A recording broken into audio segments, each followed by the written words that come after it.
Alors, me voici devenu Sherlock Holmes à la recherche du bug. Heu, Commençons à examiner le HTML. Alors, j'ai, un conteneur, très bien, et le conteneur contient 3 liens, parfait. Le lien, il y a une image, et un span qui contient une autre image. Parfait. Heu Je pense déjà comprendre. Lorsqu'on est sur le lien, cette image-là apparaît. Elle doit être cachée. En tout cas, c'est l'idée du menu. Du menu, hein. J'ai un lien, un LI, et ça c'est un UL. Quand je suis sur le LI, le UL apparaît. Alors si je regarde le CSS, donc le span, ah, il n'y a pas de display known. Par contre, ils sont tous en display absolute à un endroit. Autrement dit, ils vont disparaître du flux, donc le span qui contient l'image, la grande image, disparition du flux, réapparition au même endroit, ils vont s'empiler avec un z-index de 10. Parfait. Donc au niveau de la réapparition, ça doit être quelque chose comme le span lorsque je suis sur le hover, display block, là c'est on joue pas sur la visibilité, on joue sur la position.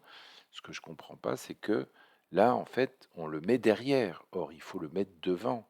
En fait, il y a un problème sur les index. Je pense que là, c'est plutôt index 1 et ici index 10. Autrement dit, ils sont tous empilés, parfait.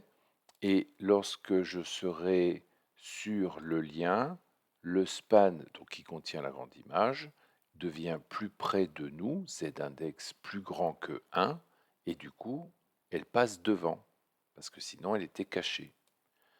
Eh bien écoutez, parfait, je relance mon code.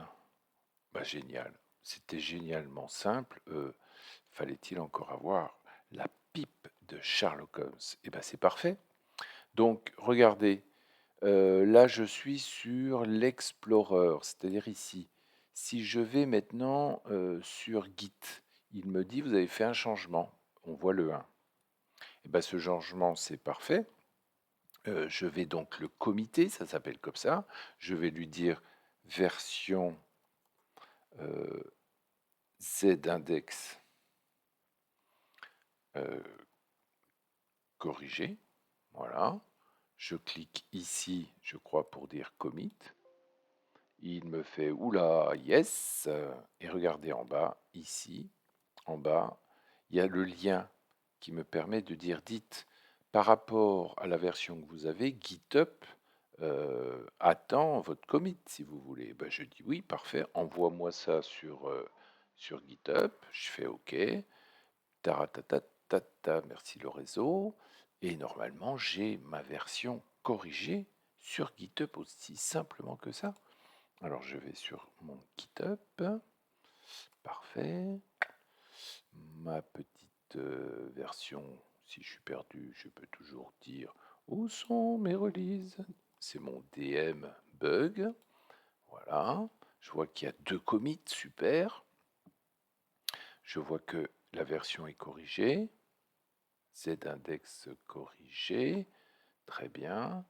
5 minutes, c'était. J'ai pas touché au HTML. Je dis là, je vais faire une nouvelle version. Parfait. Et donc, je vais dire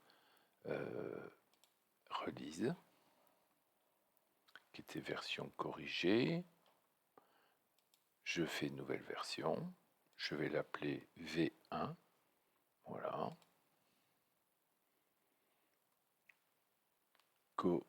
Correction. Problème du Z-index. Corrigé.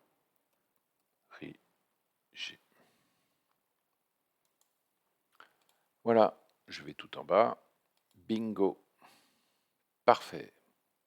Alors, dembug, mes 2 commits. Si j'ouvre ça, je vois version 1, version 2. je vais sur la version 2 et je vois, là, c'est tout à fait remarquable. Vous voyez en fait la différence entre la version corrigée et la version qui était buggée. On m'indique très clairement, voici les lignes que vous avez modifiées, et on voit que 1 est passé à 10 aussi clairement que ça. C'est tout à fait impressionnant aussi le rendu euh, grâce à GitHub, hein. Voilà, je peux venir ici, je peux venir comparer la version 1 évidemment avec une version 2 ou une version 3, etc. Et il me dirait les changements qu'il y a. Je vois très clairement ce qui a été modifié. Bravo.